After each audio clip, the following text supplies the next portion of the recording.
I just thank you to everyone out there who has dumped or been dumped and had to buy Y again for the next person in your life. It's kept the book alive for generations now. Yeah. Looking back on the character now, with as much distance as we have, has your perspective on him changed? I mean, for sure. When I started writing the book, I was in my early 20s, and when I came up with the idea, I was the same age as Yorick, and I put a lot of myself into him, and I thought he was a pretty great guy. And I remember Karen Berger, the editor-in-chief of Vertigo, read the first script, and she's like, I love it. You so rarely get to see a character who's just such kind of a dick. And I was like, uh-oh. This is, I realized this book is going to be... I'm just saying. Yeah, no, you were not wrong. But I think the book was very much about me growing up at the same time as Yorick. So, but I look back on him now with fondness. You know, he's definitely a dick, and he's a kind of a dummy, but I think he has a good heart, and he took care of that monkey. That's not nothing. Yeah. And this is kind of a loaded question, but if you were to approach this now, given some of the things that have gone on over the past decade in our world, would you approach it differently? Are there different things that you would do when it comes to the story? Sure. I mean, completely. I think Y is such a story about post 9/11 America, too. I think it's really a document of its time. But it's also, I think, you know, today, if you said I'm going to do a story about all of the men dying, it suddenly feels a little less post-apocalyptic and more kind of fantasy escapist. Like, maybe things would be a little bit better if all the guys suddenly died. So, yeah. There was a great term I read in an article today called hope punk. It's like the opposite of grimdark. It's called hope punk.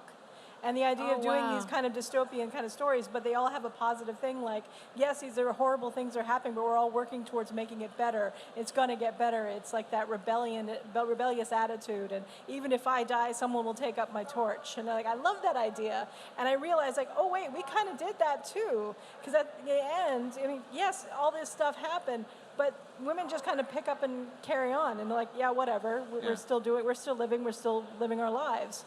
And I was like, oh, that's a really nice, positive way of looking at it. I never really saw that before. And I mean, it seems like it ties very much into the mood post 9/11, right? Was that informed by it? Because I think a lot of us around that time were like, wow, is the world coming to an end? Especially if you lived in New York City, you know, is what's going to change, and didn't see that light at the end of the tunnel. Was that part of what informed that? I think it was because we started working on the book just in the weeks right before 9/11, and 9/11 happened. And I guess the biggest change was that the book got funnier.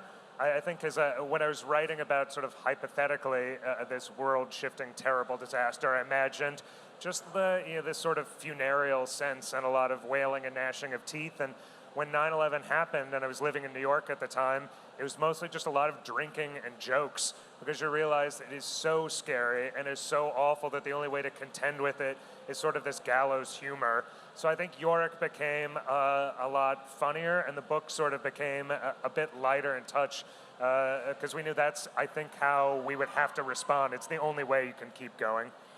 What's the strangest fan thing that's happened? Besides, I mean, did somebody bring a monkey? Like, has anybody, oh God, somebody brought a monkey. Tattoos.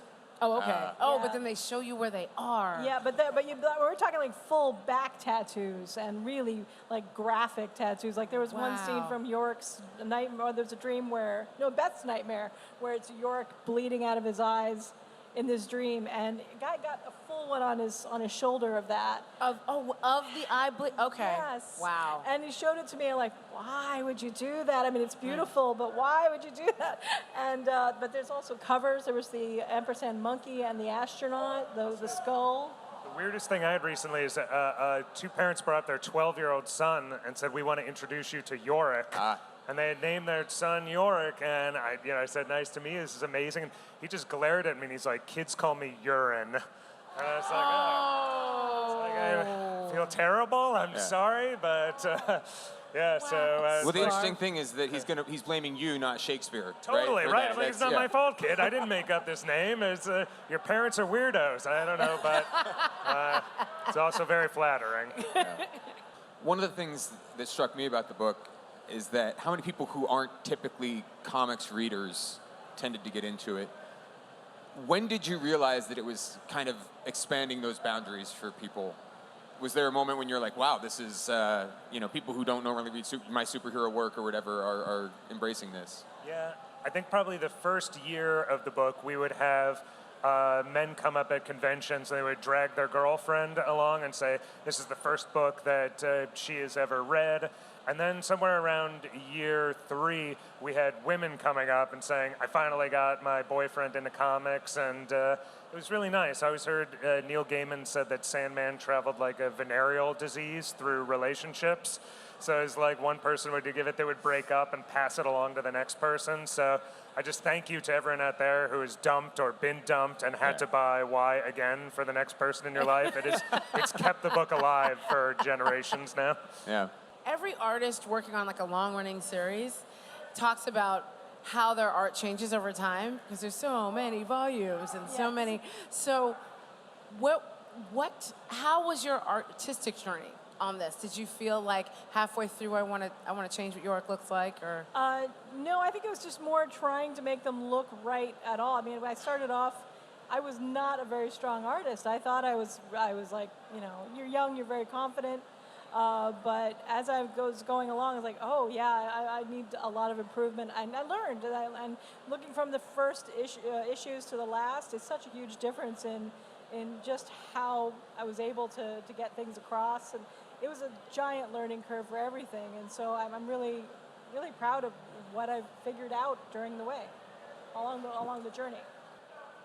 One of the things that strikes me about Y is that it is a story about a world almost entirely populated by women that still kind of centers a male character. What was the impetus behind that aspect of it? Yeah, I guess I knew that at least at the time it was certainly a really male-dominated audience, and I knew that a lot of them would be reading, and I'd sort of had, this creepy fantasy as a kid that like, my babysitter will finally fall in love with me if only every other man on the planet suddenly drops dead.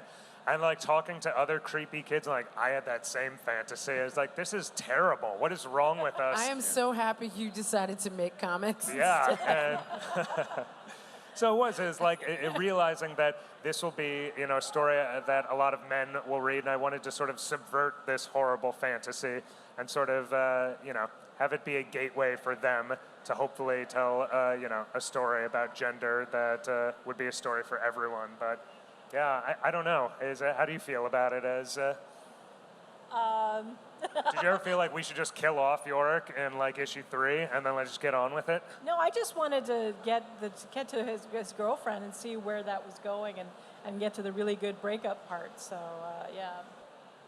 We can actually talk about the future of the book and adapting it because it's coming to TV.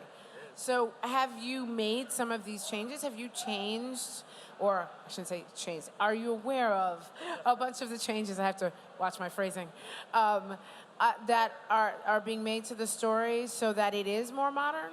Yeah, I mean, yes, 100%. So if you guys haven't heard, Why the Last Man is finally coming to FX in 2020. So it's been a long, strange journey to bring it to life, but yeah, I think we both feel this is the best version that's ever happened. It feels like this is the right time for it. And that, yeah, you're going to see this is definitely Yorick, who's a resident of 2019, and yet I think the heart of the book, wouldn't you say, it still captures, it still feels like our story, but addressing, I think, the modern world we all live in. It's kind of always been the perfect time for this. I remember when we first sold it to FX years ago, they were like, well, obviously, Hillary will be president by the time this comes out. I'll tell you, when I was rereading the book and there was a scene where Dr. Mann's talking about that with Rose, and it was just like, ooh. Yeah, no offense to anybody, but I'm just saying, like, it was just one of those moments where, given everything that's happened over the past couple years, it was a real... It is for as many ways as the world has changed radically since then.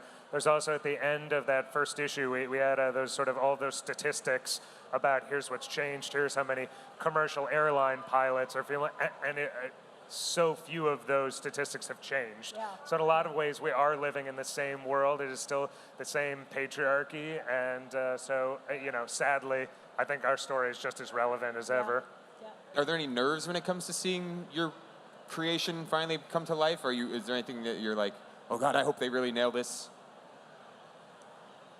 Or is it just excitement at this point? No, it's really for me like I love our comic, and I'm so grateful that our comic is still out there. And I think any show or movie is just going to bring more people to the comic. So no, I think with the creators, we've just given them so much freedom. I said, please just make this your own. And it's more important to me that it's a great TV show than a faithful TV show. Yeah. And thankfully, I think it's both. So we're just very, very lucky. Great. Well, that is our time. Thank you so much for joining us. Thank you so much. Brian K. Vaughan, Pia Guerra, Why the Last Man. If you've never read it, you absolutely should.